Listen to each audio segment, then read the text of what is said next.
A teacher of mine told me, "You are not Fred Astaire, you are not Gene Kelly. Look for who you are within that time period." There's so much of Mexico in the United States day-to-day life. And what I wanted to do was to show that and give people the chance to appreciate it through the music. From the political standpoint, they have to speak poorly about Mexico and about all the flaws that it has. A Mexican Affair, pointing to that secret love, denied love that both countries have for each other. Or in this particular case, the United States for Mexico. The Artist Square brings the most ballsy artists and creatives that not only question the world they live in, but dare to cross borders and make a difference through art. If you're looking for inspiration, knowledge, or simply connect with your favorite artist, we want this to be a space for you. I'm Alejandra Camacho and want to welcome you to one more episode of The Artist Square. I want to welcome you once again, everybody, to the Artist Square. That is a podcast, a space where we have conversations with the most ballsy artists that make a difference through art. And we have, again, Rafa Reyes. And I say again because, a fun fact, he was my very first interview in the Artist Square when I first started as a blog back in 2017. Hi, Ale, how are you? Good, I'm great. Oh, by the way, he's in Córdoba, Veracruz. I am, Mexico. yes. And of course, I remember I was telling a friend yesterday that we went for coffee that day. And we had a really cool conversation that actually opened my mind so much also about what I was doing back at the time. And yes, of course, I remember in a very nice way that we sat for coffee, we spoke, and it was such a nice conversation. Yeah, that's so cool. I remember we were also, I don't know if it was Panera or Le Pan Quotidien. I think it was in New York. It was kind of chilly because it was getting closer to, I think, October or something. Yes. But it was funny because we met, we were never in the same class. We were never in the same year in school. No. And I met you because we were in the library and you were sitting next to me and you were printing publicity for your show, A Mexican Affair. I don't know if you that's right. that. Yes. And I was nosy. I was like, what's that? Because it looked so cool. All your publicity and this design, all the photos looked amazing. Thank you. And I was printing my first O1 visa that day. Rafa, you are originally from Córdoba, Veracruz, Mexico. Yes. I remember when we talked back in the day, I remember you said you studied industrial engineering. Yes. And then you later moved to New York to pursue musical theater. Mm-hmm. With time, you created A Mexican Affair. And I was very intrigued by it. You're going to tell us a little later why. But I remember you said that you created it way before Trump had officially become a candidate for presidency. Yes. Before he started saying all his divisive and racist remarks about Mexicans. Yes. But the fact that you already wanted to create a show that celebrated, this bond between Mexico and the U.S., I mean, I think it's amazing. And you strengthened that with your show. I think it's such a powerful and generous gift from you to both countries because, of course, Mexico, because you're from Mexico, but the U.S., I mean, it's a country that at the end of the day, with all the division that exists, it's a country that, myself included, has given so much to both of us, I assume. So yes. Back in 2015, the political climate was already charged and divisive, which helped spark interest in your show.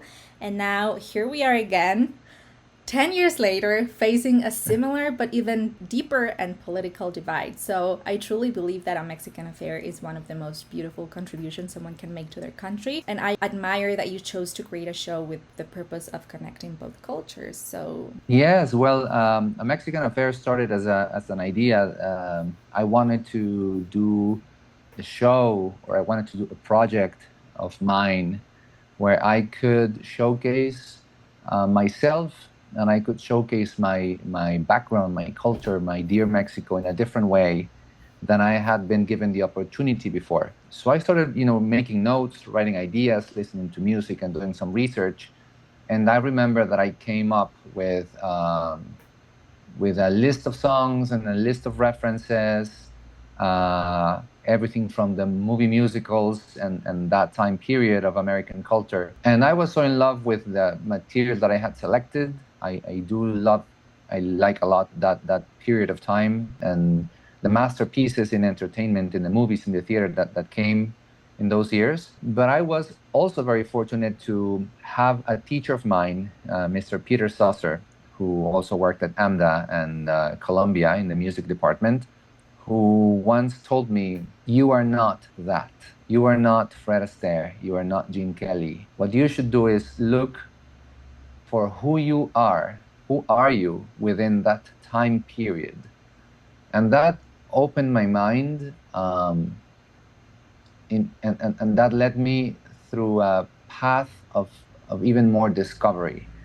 Um, I started digging even more, and I bumped into an icon of the movie musicals, Ricardo Montalban, the first Mexican leading man in those movies. And that led me to other movies, other songs, other repertories, and everything. Within that research, within that path, I started discovering so much music from Mexico in the movies, in the theater, music from Mexican composers.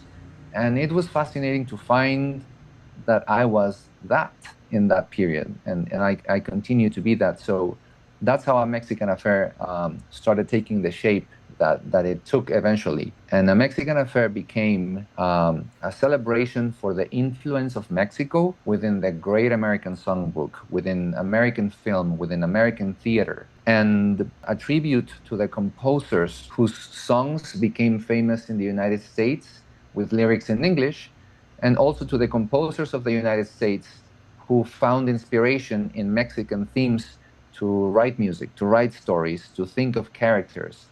And yeah, well, 10 years later, here we are still working on that project, taking it to different levels, working with more people who have taken this project under their wing and who have felt connected also to the central topic of the show, of the compilation of music. I feel like, yes, just as you mentioned, we started this project way before Trump came to the public eye as he is nowadays. When he became president back in 2017, of course, our message, I think, became even stronger or even more relevant. Nowadays, it continues to be the love that Mexico and the United States share reflected in the music, materialized in this love for the music of one another, the composers of each other, I'm speaking of countries, and the love that both cultures share. So this is, I assume you chose the name Affair because of this kind of passionate relationship that I remember you said it was like a frustrated Yes, relationship between both. Can you elaborate secret a little love. bit more?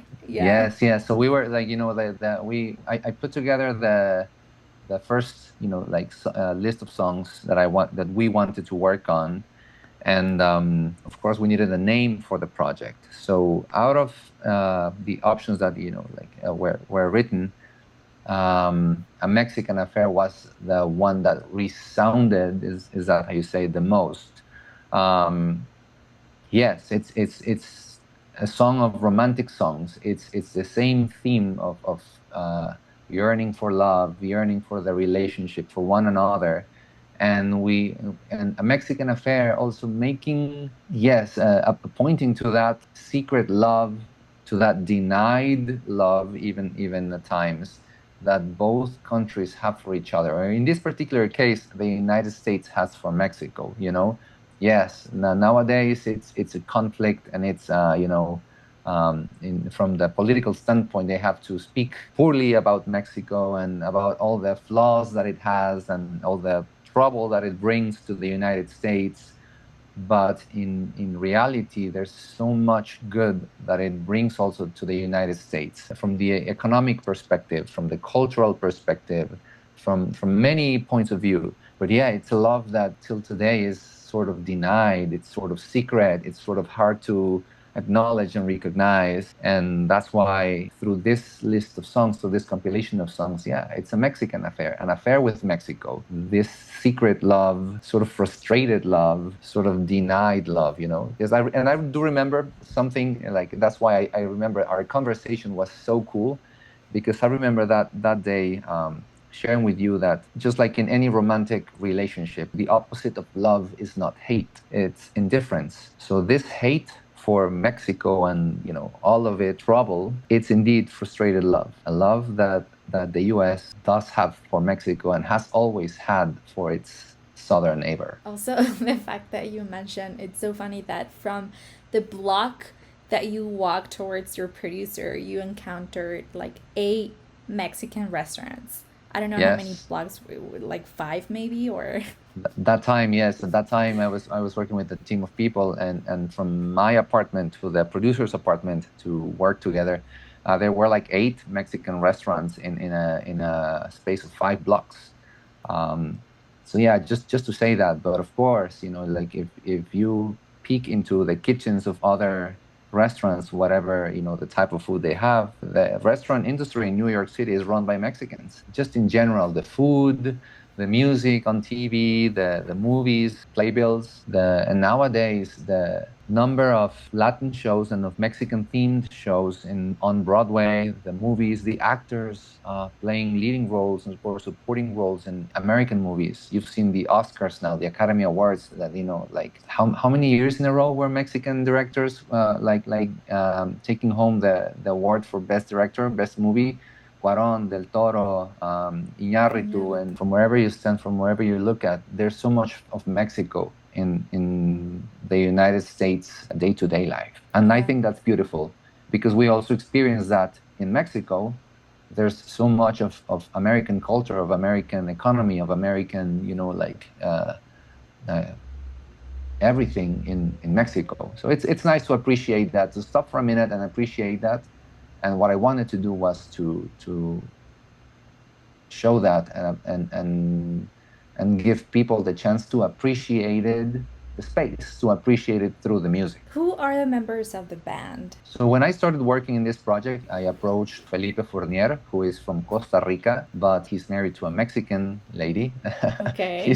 He's just as Mexican as anyone. I approached him with the idea. He liked it. He became the musical director, and he wrote the first or the arrangements for the repertoire songs that we had.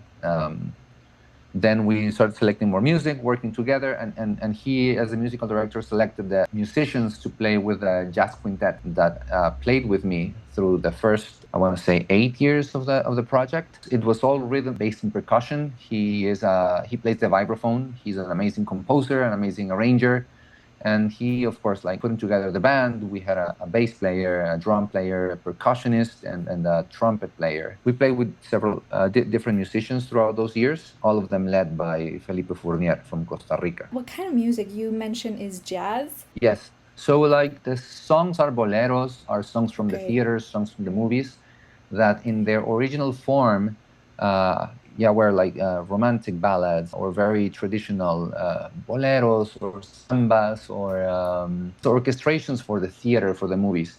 But what Felipe did with this show was incorporate so many influences of different rhythms, Latin rhythms, to the music, and play with that as well to make the sound of the show way more spicy, more fresh, relevant, and contemporary, to make it just a little bit more attractive to people who hear music from today. So the music in the show became a mix of jazz, of course, with bolero, a bunch of Latin rhythms, including landó and festejo from Peru, son jarocho from Mexico, and Nice. danzón, cumbia, bossa nova, samba, mixing a lot of Latin rhythms into the music that was more traditional for like an orchestra originally. And we continue to do that. Now, we played with a quintet for about 8 years. Lately, now it's from 2 years, almost 3 years ago till today, we partnered with a new producer, Humberto Flores, who took the project to its next stage. And we partnered with another arranger, Tonatiu Vasquez from Mexico, and who wrote the orchestrations for the big band, for the orchestra. So I we have all been very excited with our project. We feel like it's very relevant. I guess it really has a point. And something that we love to listen is that it became the sound of a Mexican big band rather than a big band of Mexicans trying to sound as Americans. These new orchestrations, danzón, festejo, landó, bolero, cumbia, with that Latin swing, trying to mix the qualities of both, the big band and the Latin swing, the Latin rhythm into this new proposal of music. What do you mean by the big band? Yes, we started playing with the jazz quintet. Of course, it was amazing. We always had a great time. The music sounded fantastic. At some point, Humberto Flores listened to the music, saw the project, and he approached me like, Rafa, would you like to? How would you feel about making this into a big band? It's like, I would love that. It's kind of like the sound of Michael Bublé or like Okay.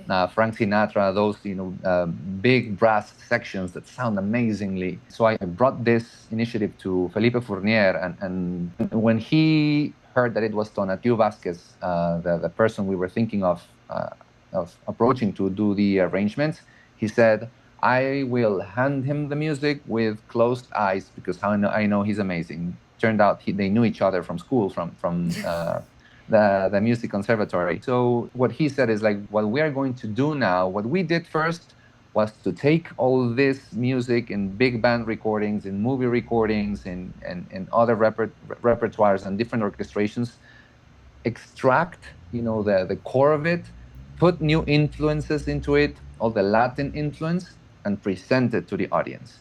What we are going to do now is return all this music loaded with all this Latin influence back to its original form, back to the big band, format. Oh, I So see. it's going to be loaded with information, with sound, with rhythm, with like spices basically. And it was really cool that Donatiu took Felipe's arrangements, um, with so much influence of percussion, and put all the brass into the sound. The big band now is 13 pieces in the brass section between saxophones, trombones, and trumpets. We added a piano to the sound. Of course, the vibraphone is leading the music. And we have the percussionist, the bass player, the drums player. I love it. It's such a powerful sound. Yeah, no, I can't imagine. I mean, it sounds like it's a full orchestration. Yes. How will you say you mentioned that how it has been growing the show, but Mhm. how have you evolved with it since it first started talking about the identity? Yes, I wanted to do a show, a showcase for myself that I could create and present myself and present my culture in a different way than I had been given the opportunity to do. We started like that, it's like making a point. This is the love that Mexico and the US share through the music. Then our message became even more relevant with the first Trump administration.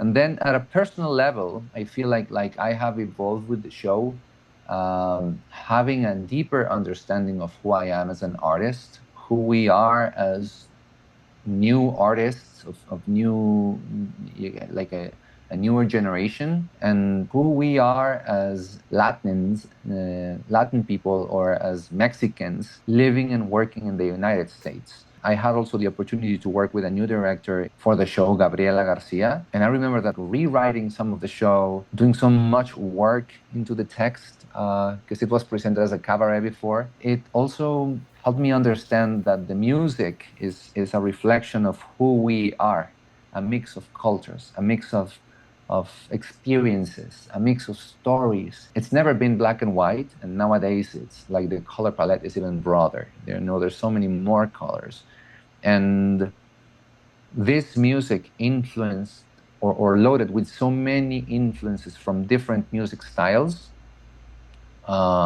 is kind of a reflection of who we are as artists, as humans, and as citizens. We are a mix of personal stories, what we have learned, what we have seen, what we have experienced. And this new sound is a reflection of who we are nowadays. Like so many stories thoughts, ideas, dreams. And I feel like I have evolved with the show in that sense to continue to explore who I am as a person, who I am as an artist, what I want to do, what I dream of, growing with the show, both as a person and as a performer, with the satisfaction of always connecting with whoever listens to this music, whether it's live or recorded. That the message of the show, of the repertoire, the core message of this selection of music or this project lands in the people's hearts and minds and ears, helps me connect with the audience. That has been very, very satisfying and encouraging and lovely to be honest. Now that you mentioned that the music helps, because the music, it's a mix, right? We're a mix of all of these cultures. And the fact that you mentioned that not everything is black or white, and this music and the show reflects that, that's such a powerful message nowadays, because we're full of polarization and we're never black or white. So I think this is just a clear reflection of what we are. Yes, I feel like people who have listened to us play, they go home thinking, reflecting. Something was moved like inside of them that makes them, oh yes, actually, yeah, that's true. I always knew this song and I never knew it was Mexican. And it happens both ways. In the US with my American friends, with my American audience, and also in Mexico, it's like, oh, that's such a cool song. Did you translate it? And it's like, no. It that song was sung by Elvis, but it was written by Manzanero. So so that one of the cool things about this show is like I should have mentioned it at the beginning is that the selection of songs, we play both the lyrics in English and in Spanish, precisely to connect and to make that bridge to bridge those two sides of the song, of the composition. And for example, in the repertoire we have this song "It's Impossible" that was made famous in the U.S. by Elvis Presley, but also performed by Doris Day and by Nat King Cole and other famous recording artists. And not many people know that the original song is Somos Novios by Manzanero, written in Mexico, or other songs like You Belong to My Heart, that was part of so many movies, including Disney's The Three Amigos, The Three Caballeros, written by Agustin Lara. And other songs so dear by many, many people. What a difference a day made. Yeah, that was written in Spanish by Maria Greber, a Mexican composer. And people are like, what? It happens both in Mexico and in the US. Like, they just like, oh, what a nice tune. Oh, is that the song? Oh, wow, I never knew it had lyrics in the other language. Showing that bridge and connecting those two stories through the same music is beautiful. And I've always experienced a good impact in the audience. Have you Yes. received any other good feedback, comments? Yes, definitely. I think like one of our very first reviews from somebody in the press was that it was a really great way to build bridges in a world that's nowadays even more complicated. For a Mexican working in the United States, this is a great way to build bridges. The feedback and the impressions that people from the audience share, that has been the most satisfying, because with people from all ages, from teenagers to adults and elders, especially the adults, many people have come to me and it's like, you made me remember so much. You made me remember when I went on this date with my wife 50 years ago, or Wow. 20, 40 years ago. And I was like, I love that. And we played for someone years ago for a corporate dinner once. And the coolest thing was that the CEO of that company was still whistling the songs of our show the next day. So I was like, Wow. I love that. I love that. That means that we delivered our message and that we made him have a great time. To see people get up and dance, that's been the most rewarding, more than anything, to see people enjoy it, to hear and to listen to people saying what moved within them. It's been the most satisfying. You made me get goosebumps. And on the contrary, what do you think has been the challenges of creating work that celebrates roots, like Mexican roots, but Mhm. also presenting it to an international audience? Just like any artist, finding the right platform, finding the right partnerships, the funding that's needed to move this and present this more often has always been the challenge. Finding the right platform to foster and keep growing this project has been what's given me the most work. I've been very fortunate to always find the right people that understand the core message of this show, of this music. There's so much work being produced, so many great artists also working really hard to finally get to the right people has always been, I guess the hustle, like everybody might experience the same. But here we are, like we haven't been deterred by that. On the contrary, this door didn't open, let's go knock on the next one. Because fortunately, when we have come to perform anywhere, the message delivers. What do you hope people will remember about A Mexican Affair, like in 40 years, 50, and about your contribution to the arts? I would love it if this new sound that we are giving to this music lingers for decades. And just like for people of our generation, Luis Miguel was that amazing connection to all this music. I would love it if this music, if this sound can be the connection to these amazing compositions for the new and future generations, both here in Mexico and in the US, with all the Mexican American community and the Mexican American population. If this can be their reference to the Latin songbook, to the Mexicans' contribution of the Great American Songbook. And I would love it if they remember how this music made them feel. If they play the song and the memories of their grandparents come back to life. Of memories of people's first dates when they started having kids. I'm speaking of adults, I would love it if this music brings joy to whoever listens to it, whether it's in a live show or whether it's in the car or in their house while they're at work. If this music brings them joy from the music, from the memories that it awakens, it'll be really happy and really rewarding. How long have you been living in New York? For almost 16 years. It's been a while. How's it, Rafa, before when he just got to New York to now? How has your identity shaped and changed? Wow. That's a very deep question, and I love it. It has to do with so many things, with probably leaving my hometown and moving away to a different country, but not only to a different country, but to a city that is so loud and so dynamic and so diverse.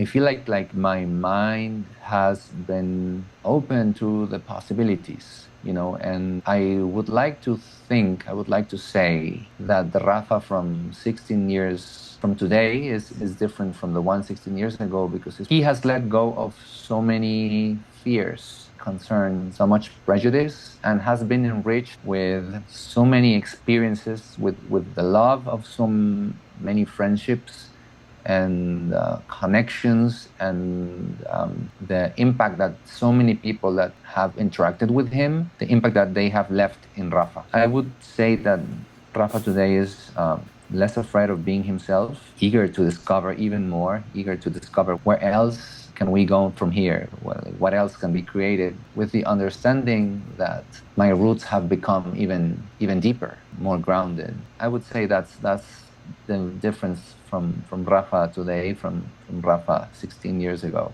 That's a lot to process, I feel like. Oh yeah, I was not expecting the question, but sometimes I say, what would you tell your younger self? I was start, yeah, just let go. Easier said than done, but it's been taking me a while. It's to let go of what's not useful anymore, and embrace that everything that's new. To enrich yourself, but it takes work. Dude, I love that also because I relate, but I do remember that you said that when you got to New York, we have all these expectations, right, about how things are gonna move, and you encountered this what was called typecasting. Yes. And then you mentioned something that it really changes of it doesn't matter if you're Mexican, Latin, or whatever you're coming from. The fact that you go somewhere else and you want to be something, or you want to be validated by someone else, I think that's not what it should be. It should be like us, and you mentioned it perfectly. I remember that you had to embrace what you are to be able to make it. And I feel like accomplished somehow as an artist what you wanted. Oh, definitely. I mean, that's why I keep saying that conversation that we had that time was amazing, and it was a different time. And I mean, it still happens, typecasting. But at least when I came to study musical theater, that was the thing, and you were put in a box, and these are the roles that you can play, and this is who you can be. It's like, oh, all right. Um, and that has changed nowadays. So the kids and the students who go into theater nowadays, they're they can play whoever they want to be, and they can they can tell whatever story they want to tell. Back in when I was in school, I was like, no, you are Mexican, and you are meant to tell Mexican stories and Latin stories, and that's it, and I was like, okay. So I guess that played in a way or another. I chose to see the glass half full and make the most of that. And that's why I started discovering even more, like if that's what I'm here for. And ironically, all the work or most of the work that I kept getting was, like telling Latin stories. I loved doing West Side Story more than once. I love Hmm. that show. I love the music. I love that story. And I like working in other cultural affairs of Mexican dance, Mexican culture, Mexican traditions, which I love getting the opportunity to do that. And I discovered even more. And that helped me discover a lot within myself, within my roots, within my culture, within what I could do. With the exposure to everything else, I guess it helped me shape the way I wanted to show that. It helped me create the work that I'm doing right now. You dance in A Mexican Affair is kind of like a mixed Yes, yes. Part of thing. the kind of like when I started working with Gabriela Garcia as a director, she's fantastic, by the way. I saw a few cabaret shows in couple supper clubs in New York City, and when speaking with the performers, oh yeah, Gabriela directed me. And I was like, okay, then she has to be my next director. And Wow. discussing with her what I wanted to do with the material, with the performance. She's also a dancer, and Is she, sorry to interrupt, is she the Gabriela Garcia from Chicago? from Chicago, Nice. from New York City. Yes, she is. She's a dancer, actress, director. She was dance captain in Chicago on Broadway for several years. She has an amazing story. Also, she came to play Velma in Mexico City when the production opened, and she's really cool to work with. Really, really smart and fantastic director. Super creative, super. And what I loved of working with her is that she also knew this experience of being a Mexican, like artist living and working in the US. And so I feel like she also understood what was the message of this show and how it was relevant. And working under her direction was fantastic. We discussed that I wanted to do more dance. That's something that I've done a lot throughout my career as an artist. So I wanted to do more dance within my show when it was possible. So we added a few dance breaks also with a new song that came to the rep, and it was pretty cool also that to add that into the show. It was pretty nice. Yes. And so within one of the songs, when Felipe, the musical director, made a section in son jarocho, and this rhythm from Veracruz, that's so fantastic, that has become really popular and relevant in U.S. music as well. So we do a section in this style, and why not? I throw on my shoes, my folklorico shoes that I used for so many years working in New York, and I do a dance break that's with a quijada, and also a tap number that I wanted to do. It's like I love those movies. We threw in a tap dance break with one of the songs. Once again, written by a Mexican composer. Yeah, I wow. It looks like your community is very important. How do you feel you've built one in New York, or do you still feel like a stronger connection with Mexico? Well, one of the things of New York City is that such a dynamic city. It's such it's always moving. It's always changing. Many people go there for a while, and if opportunity or life takes them elsewhere, just like anywhere, I suppose you go. Through the years that I've been living in New York, my community has changed and evolved. I remember when I was a student, of course, my community were my classmates, the other students in school, and I had my closer friends, some of them from Mexico as well, some of them from other places. Then, people follow their career paths, and making friends and making connections has always been very, very important. In the past few years, I became really close with some people who were my neighbors. Nowadays, some of them have, moved out of the building of the block, but we remain friends because we're just blocks apart. But yeah, definitely making friends, making connections, having a community, a group of supportive people around you, of friends who support you, that's crucial for everyone. And I can attest to that. It's been always great to have your friends, to have your family, to have your chosen family wherever you are. How do you stay authentic after so many years of living abroad? You just have to be yourself. I remember when Lindsay Mendez won her Tony for her role in Carousel, she closed her speech, "Stay true to yourself and the world will notice." That stuck with me. It's like, yeah, Yeah. wherever you are, just be it and be proud of it, and show it. Know who you are, know where you come from, and that will, I feel like that will lead you in the right direction. I make this question a lot because I feel like it's so easy to adapt to the culture you're living in, and kind of forget where you're coming from. I interviewed one of my teachers. He is Lebanese, and he brings Arabic music, right, to Mexico. And he said, I always do and play what I know that is Lebanese music and Arabic music. That's what I do. So that's how I stay authentic. And what you're saying is just, yeah, it's just respecting where you're coming from and also honor it, and it's what you love. So that's how you bring all this knowledge and culture. Yeah, that's true.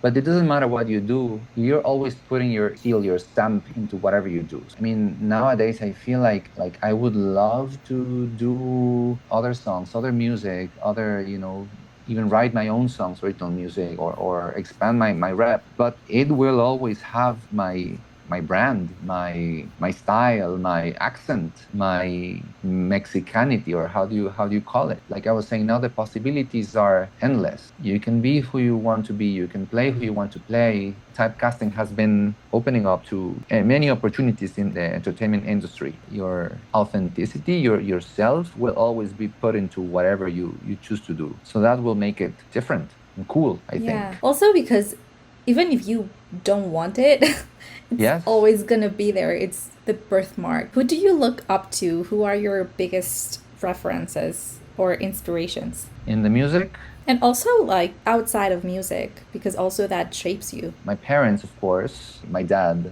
he was one of the good ones in his line of work. And his answer was, "I'm one of the brave ones." So when it comes to you, like, you either face it with courage or you got to surf it, you got to surf the wave. Facing anything with a positive attitude, and, like, with aims of making it the best of it and the most of it. And in the music, all these artists that, inspired me to create this, and all the new artists that, are creating fearlessly and being themselves, out there. This icon that led me through the path of discovering all this Mexican music, Ricardo Montalban. I love his work. I love his movies, his scenes, all the material available online and in the archives. I love seeing, for example, Jamie Cullum, of course, Michael Bublé, who was a big inspiration for me since I was a teenager, and La Furcade as well. I feel like she's herself. She has evolved as an artist in such an amazing way. Gaga as well. If you see her from 15 years ago to what she is now, fearless, creating, like, being her best self, and other artists, of course. You have mentioned it several times, but I just want to know if you would give another advice to new talent who look up to you or want to follow this path. Be yourself. The possibilities are endless. Work, definitely for what you want to accomplish. Let go of what doesn't serve you and embrace who you are. Love who you are. That will only lead you to growth and become your best self. Always be kind to yourself and others.